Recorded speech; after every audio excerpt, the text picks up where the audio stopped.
છતાંય જિન્નાત અને ઇન્સાન તમે બંને તમારા પરવરદિગારની કઈ કઈ નેમતોને જુઠાડશો. ખલકલ ઇન્સાન મિન સલસાલિન કલ ફખ્ખાર, તેણે જ ઇન્સાનને ઠીકરા માફી ખણખણાતી સૂકી માટીથી બનાવ્યો. વખલકલ જાન્ન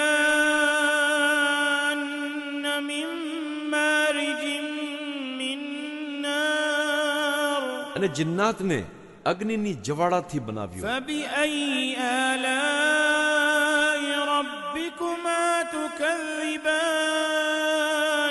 છતાં તમે બંને તમારા પરવરદિગારની કઈ કઈ નેમતોને જુઠાડશો. રબ્બુલ મશરિકૈન વ રબ્બુલ મગરિબૈન, તે અલ્લાહ તાલા બંને ઉદય સ્થાનોનો માલિક તેમજ અસ્ત થવાની બંને સ્થળોનો માલિક છે. ફબિઅય્યિ